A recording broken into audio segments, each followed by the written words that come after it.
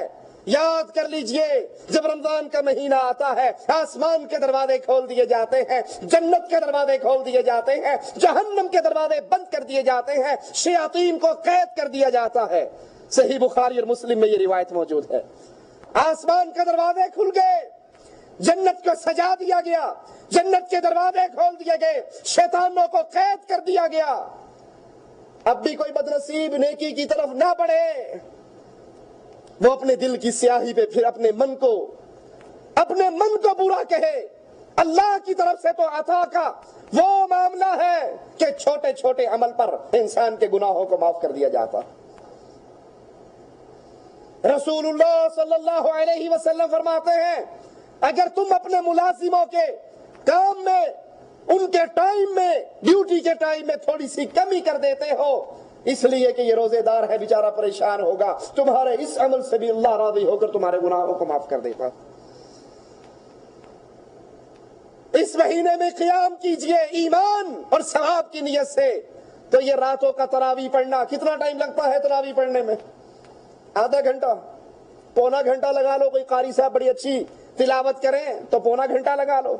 یہ 45 منٹ کا عمل اگر ایمان سلامت ہے، ثواب کی امید ہے، انسان کی زندگی کے گناہوں کو معاف کروا دیتا ہے۔ یہ رمضان کی بہاریں، یہ نیکیاں، یہ اللہ کی طرف سے عطا، اس کی پلاننگ کرو، اس کے لیے ابھی سے پروگرام بناؤ میں نے رمضان کا استقبال کیسے کرنا ہے۔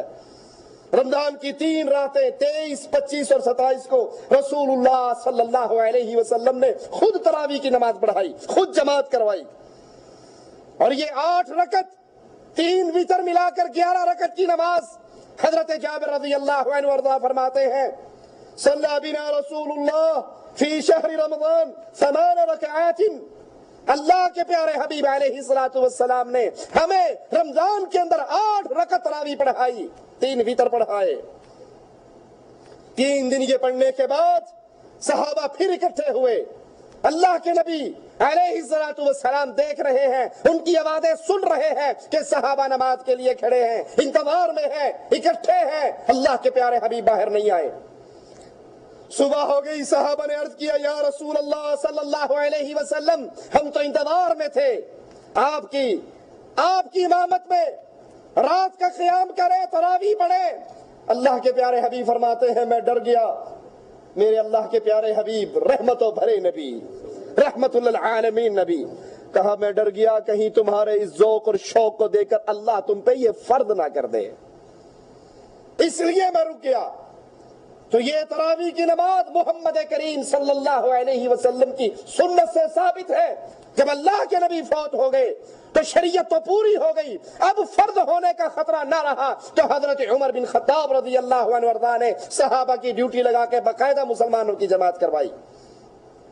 اور صحیح بخاری اور مسلم میں حضرت عائشہ رضی اللہ تعالی عنہا سے روایت ہے ما كان رسول اللہ صلی اللہ علیہ وسلم یزید فی رمضان ولا فی غیرہ علی 11 رکعہ، اللہ کے پیارے حبیب رمضان ہو یا غیر رمضان ہو، یہ مسئلہ یاد کر لیجئے، اکثر سوالات آتے ہیں، رمضان ہو یا غیر رمضان ہو، اللہ کے پیارے نبی 11 رکعت سے زیادہ نماز نہیں پڑھا کرتے تھے۔ لیکن ایک اور روایت کے اندر اللہ کے پیارے حبیب صلی اللہ علیہ وسلم سے رات کی نماز، آپ فرماتے ہیں رات کی نماز 2 رکعتیں کر کے ہے، کتنی؟ اس حدیث میں کوئی قید نہیں، 2 رکعتیں، اور جب ڈرو اب صبح ہونے والی ہے تو 1 رکعت پڑھ کے ساری کو طاق کر لو، اب 2 رکھتے کتنی پڑھیں؟ آپ 4 پڑھیں، 6 پڑھیں، 8 پڑھیں، 10 پڑھیں، 20 پڑھیں، 40 پڑھیں، 50 پڑھیں، 100 پڑھیں، جتنا آپ کا دل چاہتا ہے پڑھیں۔ یہ نفلی عبادت ہے، یہ فرضی عبادت نہیں ہے۔ جتنا آپ پڑھنا چاہیں آپ کو اجازت ہے، لیکن جس عمل پر سنت رسول اللہ کی مہر لگے گی، جو عمل مسنون کہے گا، جو عمل محمد کریم کا طریقہ کار کہے گا، وہ عمل اللہ کے پیارے حبیب سے 11 رکعت ثابت ہے۔ اعتراض کرنے والے پھر کرتے ہیں تسی کیڑا مانتے ہو مولوی صاحب بیت اللہ اور مسجد نبوی کے اندر 20 نہیں ہوتی؟ سوال کرتے ہیں یا نہیں کرتے؟ ارے بھائی یہ نفل ہے، آپ 20 پڑھو، اور بیت اللہ میں صرف 20 نہیں ہوتی، آخری عشرے کے اندر کتنی ہوتی ہیں؟ 30 بھی ہوتی ہیں، 33 بھی ہوتی ہیں، ایک وتر پڑھ لیں تو 31 بھی بن جاتی ہیں۔ اس میں آزادی ہے، جتنا چاہے پڑھو، لیکن جو عمل سنت محمد کریم کہلائے گا وہ عمل کیا ہے؟ 11 رکعت۔ اچھا میٹھا میٹھا ہپ ہپ کوڑا کوڑا تھو تھو، مکہ شریف اور مدینہ شریف کی 20 رکعت بڑی بڑے موٹے موٹے شیشوں والی اینک سے دیکھ کے نظر آتی ہے، 20 رکھتے مکہ میں اور مدینہ میں، اور ہاتھ سینے پہ شیخ عبد الرحمن سدیس کے بندے پہ کسی کو نظر؟ شیخ سعود شریم کی زور سے آمین نظر، سورت فاتحہ کی تلاوت نظر، بغیر 1.5 فٹ کی نیت کے اللہ اکبر سے نماز کا آغاز وہ نظر، نیت کرتا ہوں نماز کی، نماز چاہ پیچھے امام کے منہ میں رکھانا چاہیے، دوبارہ واسطے اوپر چھت نیچے فرش، ادھر کوئی نہیں ادھر بھی کوئی نہیں، آگے امام اللہ اکبر، یہ 1.5 گز کی جو نیت ہے یہ کبھی سنی ہے شیخ سدیس نے کی ہو، شیخ شریم نے کی ہو؟ کبھی انہوں نے ہاتھ کہاں باندھے ہو؟ ہاتھ ان کے سینے پہ، فاتحہ کی تلاوت کر رہے، آمین آمین کہتے ہیں تو پورا بیت اللہ اور مسجد رسول گونج اٹھتی ہے۔ یہ آمین نظر نہیں آتا، یہ فاتحہ نظر نہیں آتی، یہ بغیر نیت کے ڈائریکٹ اللہ اکبر سے نماز کا آغاز نظر نہیں آتا۔ وہی ملنگ والی بات ہے، ملنگ سے کہا نماز سے پڑھ لیا کر، انہوں نے کہا چبڑا قرآن چاہیا لا تقربوا الصلاۃ، نماز کے نیڑے بھی نہ جانا، نماز کے قریب بھی نہ جانا۔ اس نے کہا آگے تو پڑھو وانتم سکارا، جب نشے میں ہو کو اننے کی مان لیں دے اگے پھر دیکھیں گے۔ آپ کو یہ 20 رکعت ٹھیک ہے، ہمیں منظور ہے، آپ انڈیا پاکستان میں 20 رکعت نماز پڑھاؤ ویسے جیسے شیخ سدیس اور شیخ شریم پڑھاتے ہیں، میں آپ کے پیچھے اگر پڑھنے کے لیے تیار ہوں۔ میٹھا میٹھا ہپ ہپ کوڑا کوڑا یہ تو کوئی بات نہیں، عمل اجازت ہے، 20 پڑھو، 30 پڑھو، 40 پڑھو، لیکن سنت کیا ہے؟ 11 رکعت۔ اور پھر مزے کی بات ہے، ٹائم تو وہی ہوتا نا تراویح پڑھنے کا، ہمارے انڈیا پاکستان میں تو وہی زیادہ سے زیادہ مولوی صاحب آدھا گھنٹہ پونا گھنٹہ لے لیتے ہیں۔ اب دیکھو ایک بندے نے 1 گھنٹے میں 8 پڑھنی ہے، اور ایک بندے نے 1 گھنٹے میں کتنی پڑھنی ہے؟ 20 پڑھنی ہے۔ اب جس نے 1 گھنٹے میں 8 پڑھنی ہے اس کی آواز کیسے ہوگی؟ الحمدللہ رب العالمین، سکون سے پڑھے گا نا، آرام سے پڑھے گا۔ اور جس نے پتا بھی گھنٹہ بھی ہے تو بھی پوری کرنے یا لمون اللہ اکبر تعلمون اللہ اکبر، وچکار کی ہو یا کوئی شے نہیں پتا، الحمدللہ سے شروع ہوگا، الحمدللہ الرحمن مالک اللہ اکبر سمجھ آتی، درمیان میں قرآن۔ ارے بھائی پڑھو، 20 پڑھو، لیکن قرآن کا حق تو ادا کرو۔ شیخ سدیس کے پیچھے تراویح پڑھو، دل چاہتا ہے واللہ پڑھتا رہے اور ہم سنتے رہیں۔ شیخ شریم کے پیچھے پڑھو، دل چاہتا ہے وہ قرآن پڑھتے رہے اور ہم سنتے رہیں۔ اور ہمارے والے 220 وولٹ پہ لگے ہوئے، پتہ ہی نہیں لگتا کی اور کی۔ یہ عبادت اللہ کے ہاں معیار یاد کر لو، اللہ کے ہاں معیار کوانٹیٹی نہیں ہے، کوالٹی ہے۔ کوانٹیٹی اللہ کے ہاں کثرت معیار نہیں ہے، وہاں پر معیار کیا ہے؟ آپ جو عمل کر رہے ہو وہ عمل کیسا ہے، تھوڑا اور زیادہ معیار۔ اسی لیے رسول اللہ صلی اللہ علیہ وسلم نے فرمایا تھا، ایک بندے نے آج اللہ کو اللہ کے نام پہ 1 درہم دیا اور ایک نے 1 لاکھ درہم دیا، 1 درہم والا لاکھ سے جیت گیا۔ 1 درہم والا کتنے سے جیت گیا؟ لاکھ سے جی۔ صحابہ نے کہا یا رسول اللہ صلی اللہ علیہ وسلم، ایک نے 1 درہم دیا، ایک نے لاکھ دیا، اللہ نے اجر و ثواب 1 درہم والے کو لاکھ والے سے بھی زیادہ دیا، کیوں؟ فرمایا جس نے 1 دیا تھا اس کے پاس کل 2 درہم تھے، اور جس نے لاکھ دیا تھا وہ کروڑوں کا مالک تھا۔ اللہ کے ہاں کوالٹی دیکھی جاتی ہے، عمل صالح ہے یا نہیں، عمل سنت کے مطابق ہے یا نہیں۔ آپ ٹھکا ٹھک کوے کی ٹھونگوں کی طرح 20 چھوڑ کے 100 رکھتے بھی پڑھ لو تو جب کھڑے ہو گئے یہ نماز آپ کو بد دعا دے گی، اللہ تجھے ہلاک کرے جیسے تو نے مجھے ہلاک کیا۔ اسی طرح عمر ابن خطاب رضی اللہ عنہ وارضاہ نے رمضان میں ابی بن کعب اور حضرت تمیم داری کو باجماعت 11 رکعت نماز ادا کروانے کا حکم دیا۔ موطا امام مالک کے اندر یہ روایت موجود ہے۔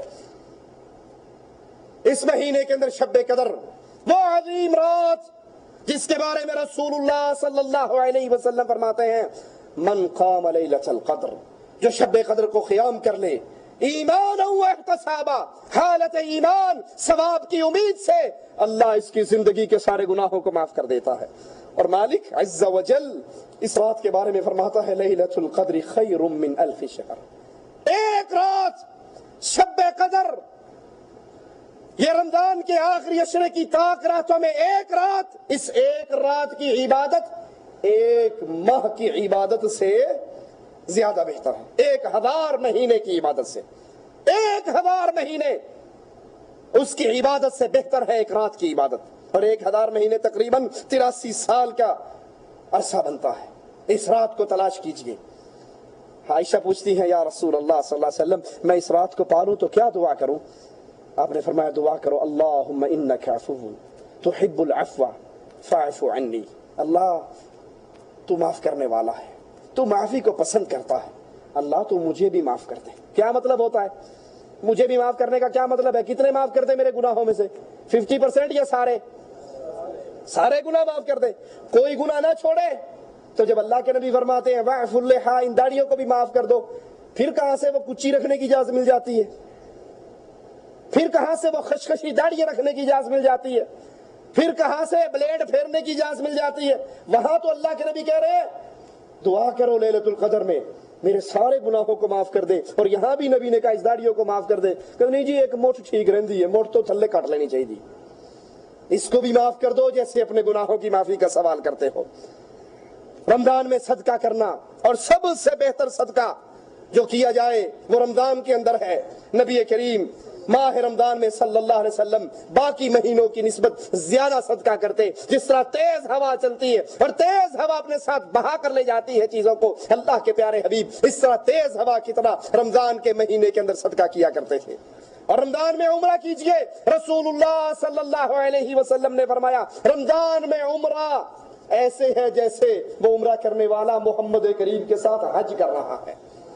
رمضان میں عمرہ اس کو اتنا اجر و ثواب ملتا ہے جیسے اس نے پیارے حبیب علیہ الصلوۃ والسلام کے ساتھ عمرہ کیا، حج کیا۔ اور یہ رمضان کا مہینہ قرآن کا مہینہ ہے۔ مالک فرماتا ہے شہر رمضان الذی انزل فیہ القرآن، یہ وہ مہینہ ہے جس میں لوح محفوظ سے قرآن آسمان دنیا پہ نازل ہوا۔ اس مہینے میں زیادہ وقت قرآن کی تلاوت میں گزاریے۔ اللہ کے پیارے حبیب ہر رمضان میں قرآن کا دور کرتے جبرائیل علیہ الصلوۃ والسلام سے، اور جس سال آپ فوت ہوئے اس سال آپ نے 2 مرتبہ قرآن کا دور کیا۔ افطاری کے وقت دعا کیجئے، کیونکہ افطاری کے وقت دعا مالک عز و جل قبول فرماتا ہے، اور صرف دعا ہی قبول نہیں فرماتا، اس وقت انسان کی گردنوں کو جہنم کے کڑوں سے آزاد کر دیتا۔ نظر دوڑائیے اپنے دائیں بائیں، کتنے ہیں وہ جنہوں نے پچھلا رمضان پایا اور اس رمضان کے آنے سے پہلے وہ ہمارے درمیان موجود؟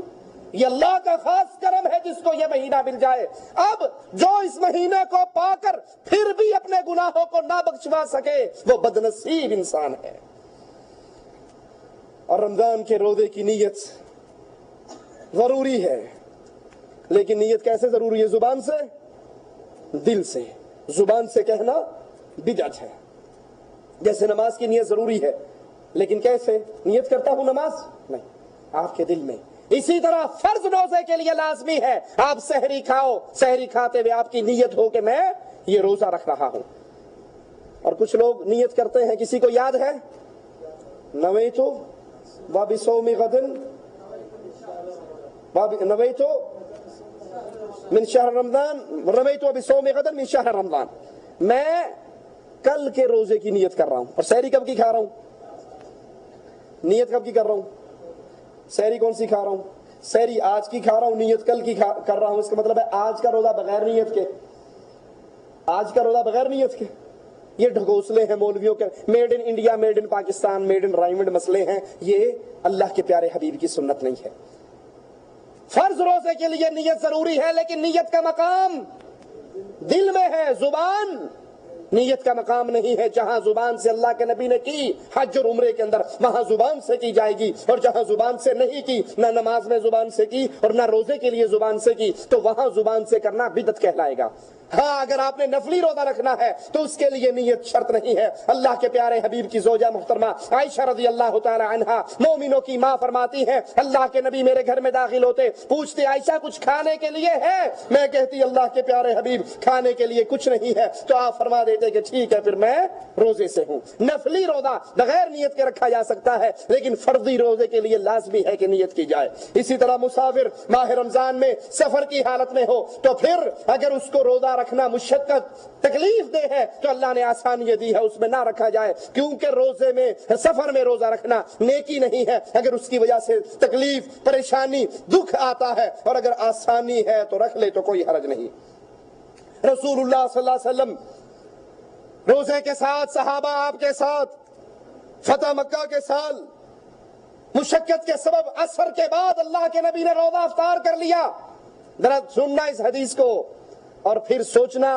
ہم عمل کرنے کے لیے دلیلیں ڈھونڈتے ہیں، مولوی صاحب نے کہا ہے، پیر صاحب نے کہا ہے، شاہ جی نے کہا ہے، شیخ جی نے کہا ہے، یہاں دیکھنا کون ہے اور کیا کر رہے ہیں۔ اللہ کے نبی عصر کے بعد افطاری سے کچھ پہلے روزہ افطار کر لیتے ہیں۔ کچھ صحابہ سوچتے ہیں، کچھ مولویوں نے نہیں سوچا، صحابہ کرام نے سوچا کہ ہم بہادر ہیں، طاقت والے ہیں، کیوں نہ ہم روزہ پورا کر لیں، تاکہ پورا کریں گے تو جنہوں نے افطار کر لیا ان سے زیادہ اجر ملے گا نا، اور لڑائی اگر کرنی پڑی تو ہم بڑے بہادر ہیں، طاقت مند ہیں، ہمارے لیے لڑائی میں پریشانی نہیں ہوگی۔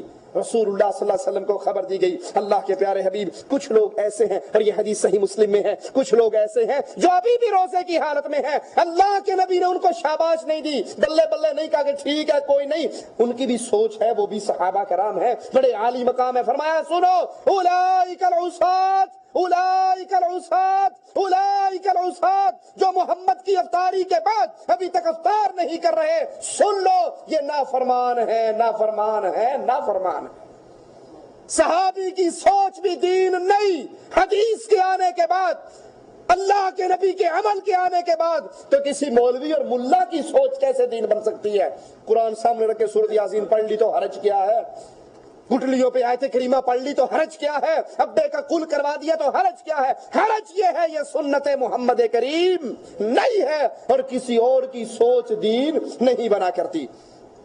ابو سعید فرماتے ہیں ہم لوگ نبی کریم کے ساتھ رمضان میں غزوے کے لیے جایا کرتے تو ہم میں سے بعض لوگ سفر میں روزہ رکھ لیتے، بعض روزہ نہ رکھتے، تو جو روزہ رکھے ہوئے ہوتے وہ افطار کرنے والوں کو برا نہ کہتے، اور جنہوں نے افطار کیا ہوا ہوتا وہ روزہ رکھے ہوئے کو برا کسی کو کچھ نہ کہتے۔ انہوں نے کہا تو نے بھی اچھا کیا اور تو نے بھی اچھا کیا۔ یہ صحیح مسلم کی روایت ہے، یعنی اگر سفر میں آپ روزہ رکھ سکو تو رکھ لو، اور اگر نہ رکھ سکو تب بھی آپ کو اجازت ہے، آپ بعد میں اس کی قضا دے دو۔ اسی طرح بیمار، دو طرح کا بیمار ہے، ایک وہ بیمار جو دائمی بیمار ہے، جس کی شفا کی امید نہیں ہے، اللہ کے اختیار میں سب کچھ ہے لیکن بظاہر شفا کی امید نہیں ہے، وہ روزانہ ایک غریب کو کھانا کھلائے، اور جو اس حالت میں ہے کہ نہیں امید ہے اللہ اس کو شفا دے دے گا، وہ پھر شفا یاب ہونے کے بعد اپنے روزوں کی قضا ادا کرے۔ بیماری کے اندر روزہ رکھنا اگر اس کے لیے تکلیف دہ ہے، پریشانی ہے، مصیبت ہے تو وہ نہ رکھے۔ اسی طرح کوئی بوڑھا ہے اور بیمار ہے اور وہ روزہ نہیں رکھ سکتا، اس کو اپنی جان کا خطرہ ہے اس روزے کی وجہ سے، تو وہ نہ رکھے بلکہ اپنے بدلے میں کسی مسکین کو کھانا کھلائے۔ اگر بوڑھا باشعور ہے اور کبھی کبھی اس کا شعور ختم ہو جاتا ہے تو جب وہ باشعور ہوگا وہ روزہ رکھے گا، نہیں رکھ سکتا تو ایک مسکین کو کھانا کھلایا جائے گا۔ اور اگر وہ بے شعور ہے، کبھی ہوش اس کی کبھی عقل ٹھکانے میں ہے، کبھی ٹھکانے نہیں ہے، تو جب ٹھکانے نہیں ہوگی اس وقت اس سے قلم اٹھا لی جاتی ہے، وہ مجنون کے زمرے کے اندر داخل ہوگا، اس کے لیے روزہ نہیں ہے۔ اسی طرح عورتوں پر، ہر بالغہ عورت پر روزہ ہے، ہاں اگر اس کو حیض یا نفاس کا خون شروع ہو جاتا ہے تو پھر اس کا روزہ نہیں ہے، وہ ان دنوں کو گن لے، اور جب اس کے رمضان کا مہینہ گزر جائے تو اپنے چھوڑے ہوئے روزوں کی قضا ادا کرے۔ حمل والی عورت دودھ پلانے والی عورت اگر اس کے لیے پریشانی ہو، مشکل ہو حمل میں اور دودھ پلاتے ہوئے، تو وہ بھی چھوڑ سکتی ہے اور بعد میں اس کی قضا دے گی۔ کچھ کام ایسے ہیں جن کے کرنے سے روزہ ٹوٹ جاتا ہے، قصدن کھانے پینے سے، منہ اور ناک کے ذریعے کوئی بھی غذا یا طاقت والی چیز ناک میں ڈالی جائے یا منہ میں ڈالی جائے، قصدن کھایا پیا جائے تو اس سے روزہ ٹوٹ جاتا ہے۔ رات میں بیوی کے ساتھ ہم بستری مباشرت کرنے کی اجازت ہے، لیکن اگر کوئی دن کے اندر یہ عمل کرتا ہے تو اس کا روزہ ٹوٹ جاتا ہے۔ اس پہ قضا دینا بھی ضروری ہے اور کفارہ بھی ضروری ہے۔ کفارہ کیا ہے؟ ایک صحابی آئے تھے نا کہ اللہ کے نبی ہلاک ہو گیا، کیا ہوا؟ میں حالت روزہ میں دن کے وقت بیوی سے بستری کر بیٹھا، آپ نے کہا جاؤ 60 روزے رکھو۔ کہندا 30 تو صبر نہیں ہوا، 60 کتنے رکھاں گا؟ 30 نہیں پورا کر سکا، 60 کہاں رکھوں گا؟ کہا اچھا ایک غلام آزاد کروا دو۔ کہا اللہ کے نبی غریب آدمی ہوں، کہاں سے آزاد کرواؤں؟ کہا اچھا پھر 60 مسکینوں کو کھانا کھلاؤ۔ اللہ کے نبی مجھ سے بڑا مسکین اور کون ہے، میں کس کو کھانا اور کہاں سے کھلاؤں؟ آپ نے کہا بیٹھ جو، اللہ کو آسانی کرے گا۔ ایک صحابی آئے کھجوروں کے ٹوکرے لے کے، اللہ کے نبی اللہ نام کا ہے بانٹو۔ آپ نے کہا وہ کہاں گیا جو اپنی بیوی پر واقع ہوا؟ کہا حاضر ہوں یا رسول اللہ۔ کہا یہ کھجوروں کا ٹوکرا لے لو اور جا کر فقیروں میں، مدینے کے غریبوں میں بانٹ دو، تمہارا کفارہ ادا ہو جائے گا۔ کھجور کا ٹوکرا اٹھا کے سر پہ رکھا، رکھنے کے بعد کہنے لگا اللہ کے نبی ان 2 پہاڑوں کے درمیان مجھ سے بڑا غریب کوئی بھی نہیں ہے۔ فرمایا جاؤ اپنے بیوی بچوں کو کھلا دو، تمہاری طرف سے یہ صدقہ بھی ہو جائے گا اور کفارہ بھی ادا ہو جائے گا۔ فرمان جائیں اللہ کی رحمتوں پر۔ رسول اللہ صلی اللہ علیہ وسلم کتنی محبت کرنے والے، کتنا پیار کرنے والے، اور اللہ اپنے مواحد بندوں کے لیے کس طرح آسان یہ کرنے والا۔ بیوی سے ہم بوسو کنار ہو اور پھر منی نکل جائے یا انسان ہاتھ سے منی نکال دے، اس سے بھی روزہ ٹوٹ جاتا ہے۔ پچھنا لگوانے سے روزہ ٹوٹ جاتا ہے، یا کسی اور طریقے سے اتنی ہی مقدار میں خون نکالا جائے تو اس سے بھی روزہ ٹوٹ جاتا ہے۔ البتہ نکسیر پھوٹنے سے یا ہاتھ اور پیر میں زخم لگ جانے سے، خون نکلنے سے روزہ نہیں ٹوٹتا۔ اسی طرح کسی بیماری کے ٹیسٹ کے لیے اگر سرنج بھر کے خون نکالا جائے تو شیخ ابن باز رحمۃ اللہ علیہ کا فتویٰ ہے کہ اس سے روزہ نہیں ٹوٹتا۔ قصدن قے کرنے سے، ارادہ تن قے کرنے سے روزہ ٹوٹ جاتا ہے، جس کی قضا ضروری ہے، اور اگر اپنے آپ قے آ گئی تو انشاءاللہ اس سے روزہ نہیں ٹوٹتا۔ ناک میں دوائی ڈالی جائے جس کی کڑواہٹ، جس کا اثر، جس کا ذائقہ حلق میں پہنچے اور حلق میں محسوس ہو تو اس سے بھی اس کا قضا دینا ضروری ہے، اس سے بھی روزہ ٹوٹ جاتا ہے۔ بحالت روزہ سگریٹ نوشی کرنے سے بھی روزہ ٹوٹ جاتا ہے، پان کھانے سے بھی ٹوٹ جاتا ہے۔ کچھ تو مولویوں کے فتوے ہیں کہ روزہ رکھو، سحری کر لو، پھر پان منہ میں رکھو، بڑے پیارے پیارے زیور، بہشتی زیور اور یہ زیور اور وہ زیور، مولوی صاحب لکھتے ہیں اس میں منہ میں پان رکھو، بس پیک کو اندر نہ جانے دو، تمباکو کو اندر نہ جانے دو، تھوک بار پھینکتے رہو، چل جائے گا، کام ہو جائے گا۔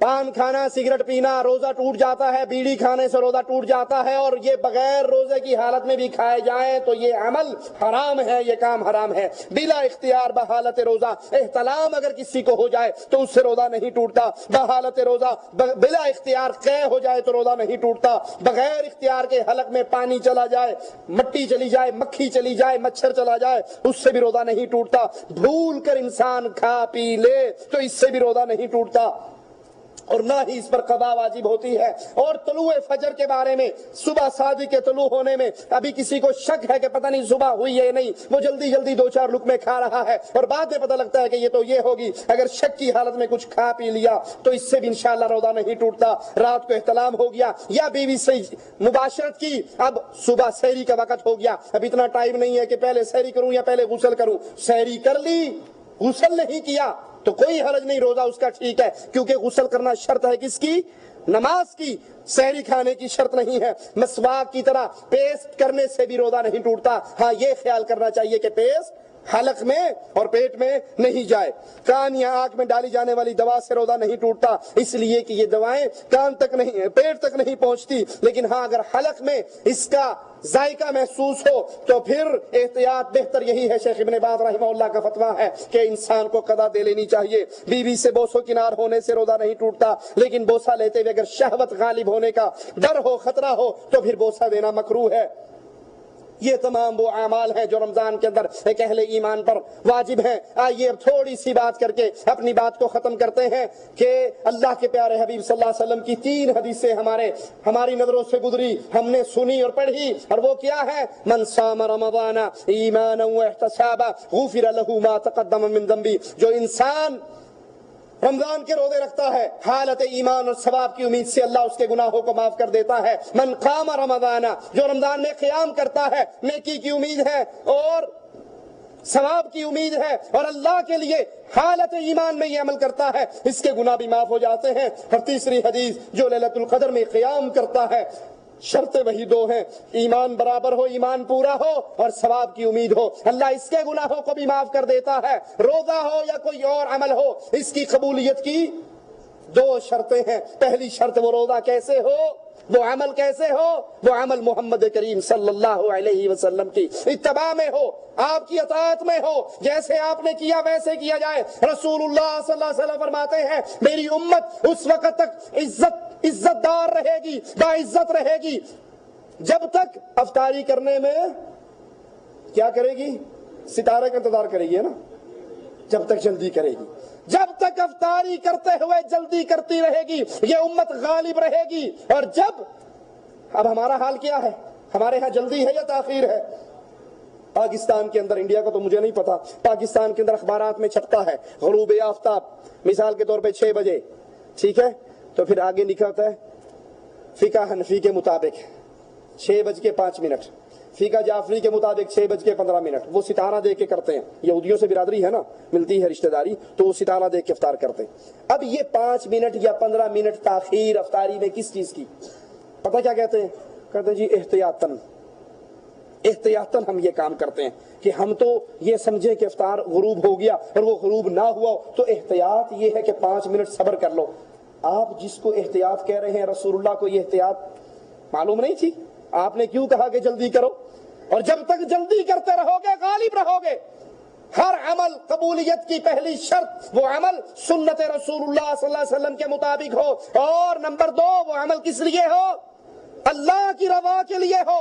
اللہ کے پیارے حبیب تھی 2 چیزیں بیان کر رہے ہیں کہ اللہ کی رضا ہو، اخلاص ہو عمل میں، ثواب کی امید ہو اور حالت ایمان میں ہو۔ یہ تمام فوائد جو آپ نے سنے، یہ تمام فضائل جو آپ نے سنے، یاد کر لیجئے، ان رمضان کے فضائل کو پانے والا وہ ہے جس کا ایمان درست ہے، جس کا توحید کا عقیدہ درست ہے، جو لا الہ الا اللہ کو سمجھتا ہے، اور جس کے عقیدے میں شرک ہے اس کا ایمان درست نہیں ہے۔ وہ اگر اللہ کے علاوہ غیروں کو پکارتا ہے، رمضان کے روزے بھی رکھتا ہے، یا علی مدد کی صدائیں بھی لگاتا ہے، رمضان کے روزے بھی رکھتا ہے، یا رسول اللہ مدد کے نعرے بھی لگاتا ہے، رمضان کے روزے بھی رکھتا ہے، قبروں کا طواف بھی کرتا ہے، قبروں پہ سجدے بھی کرتا ہے، پیروں کو عالم الغیب بھی مانتا ہے، پیروں کو داتا اور گنج بخش بھی کہتا ہے، تو اس کا ایمان ناقص ہے، یہ مشرک، اس کا عمل برباد ہے۔ تم تو ثواب کی امید لے کر روزہ رکھ رہے ہو، تم تو اللہ سے یہ امید رکھتے ہو کہ روزہ رکھنے سے اللہ ہمارے گناہوں کو معاف کر کے ہمیں جنت عطا کر دے گا۔ لیکن یاد کر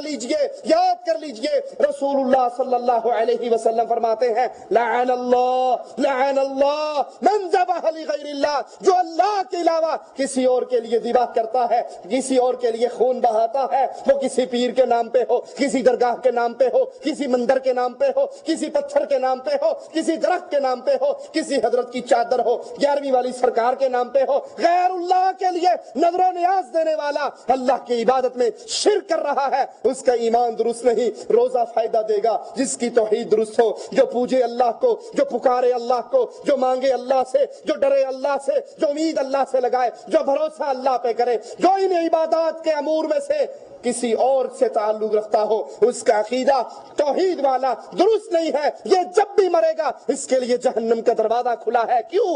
لا یغفر ان یشرک بہ۔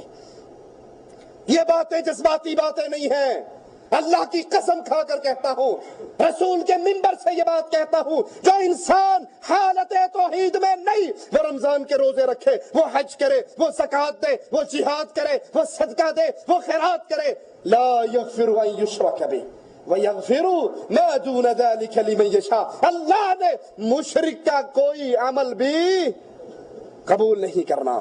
اس کے جس انسان نے اللہ کے ساتھ شرک کیا ہو، سارے گناہ معاف ہو سکتے ہیں، شرک کا گناہ معاف۔ انہو من یشرک باللہ فقد حرم اللہ علیہ الجنہ۔ جو شرک کرتا ہے، یا علی مدد کہنا شرک ہے، یا رسول اللہ مدد کہنا شرک ہے، یا بہاول حق بیڑا دھک شرک ہے، غیر اللہ کو پکارنا شرک ہے، غیر اللہ سے مانگنا شرک ہے، غیر اللہ سے اولاد کا سوال ہو، خواجہ نہ دے گا تو اور کون دے گا؟ اس سے رزق کا سوال ہو، اس سے مال کا سوال ہو، اس سے شفا کا سوال ہو، غیر اللہ کو پکارنا، غیر اللہ سے مانگنا، غیر اللہ پہ امیدیں لگانا، غیر اللہ کے نام کی نظر و نیاز دینا، ان کے نام کی ذبح اور قربانی کرنا، یہ شرک کے عمل ہے۔ جو یہ عمل کرتا ہے اس کا روزہ اس کے لیے کوئی فائدہ مند ثابت نہیں ہو سکتا۔ اپنے ایمان کو درست کیجئے۔ رمضان آ رہا ہے، رمضان کی بہاریں، رمضان کی نیکییں، رمضان کی فضائیں فائدہ کس کو دیں گی؟ جو توحید میں سیدھا ہوگا، جس کے عقیدے سیدھے ہوں گے، جو دین کتاب اللہ اور سنت رسول اللہ کو سمجھے گا۔ توحید اللہ کا یہ دیا ہوا عقیدہ توحید، عقیدہ وحدانیت قرآن کی آیات کے ذریعے اس نے سمجھا ہوگا، شرک سے اس کا دامن پاک ہوگا، کیونکہ مالک کہتا ہے یا ابن آدم، اے آدم کے بیٹے، لو بلغ ذنوبک عنان السماء، تیرے گناہ زمین و آسمان کے غیب میں بھر جائیں، آسمان سے ٹکرا جائیں، تو پھر میرے پاس آئے، میری تیری ملاقات ہو، ایک شرط کے ساتھ، ایک شرط کے ساتھ، لا تشرک باللہ شیئا، تو نے اللہ کے علاوہ کسی اور کو داتا، گنج بخش، غوث اعظم، فریاد رس، بچے دینے والا، اولاد دینے والا، رزق دینے والا، حکومتیں دینے والا، بری کرنے والا نہ پکارا اور سمجھا ہو، شرک نہ کیا ہو، میں تیرے سارے گناہوں کو نیکیوں میں بدل کے تجھے دے دوں گا، ولا ابالی، مجھے پرواہ بھی نہیں ہوگی۔ شرط یہ ہے رمضان کے روزوں کی قبولیت کی، پہلی شرط آپ نے لا الہ الا اللہ کو سمجھا ہو، اور جو لا الہ الا اللہ کو سمجھتا ہے وہ قبروں کے سامنے کالے جھنڈے کو دیکھ کے زمین پہ جھکا نہیں کرتا، وہ جانتا ہے یہ تو بندے ہیں، عباد امثالکم، جن کو تم پکار رہے ہو یہ تو بندے ہیں، ان کے ہاتھ میں نفع نقصان ہوتا تو اپنا غسل تو خود کر لیتے، اپنا کفن تو خود پہن لیتے۔ اور دوسری شرط، اس نے محمد کریم صلی اللہ علیہ وسلم کی رسالت کو سمجھا ہو، اس نے دین جانا ہو کہ ہر کسی کی بات جھوٹی ہو سکتی ہے، غلط ہو سکتی ہے، ٹھوکر ماری جا سکتی ہے، سوائے امام اعظم، امام کائنات، قائد اعظم محمد الرسول اللہ صلی اللہ علیہ وسلم کی بات جھوٹی، ٹھکرائی، رد نہیں کی جا سکتی۔ کائنات میں ہر بندہ جھوٹ بول سکتا ہے، محمد سچ بولتے ہیں، کیوں؟ ہر بندہ اپنی مرضی سے بولتا ہے، محمد رب کی مرضی سے بولتے ہیں صلی اللہ علیہ وسلم۔ جس نے دین اسلام کو سمجھا ہو، دین اسلام نام ہے دو چیزوں کو، پوجو عرش والے کو، پوچھو مدینے والے کو۔ عرش والے کے علاوہ کسی کی پوجا نہیں کی جا سکتی، پوجا کرنے کا طریقہ محمد کے علاوہ کسی سے پوچھا نہیں جا سکتا۔ اقول قولی ھذا واستغفر اللہ لی ولکم ولسائر المسلمین فاستغفروہ انہ هو الغفور الرحیم۔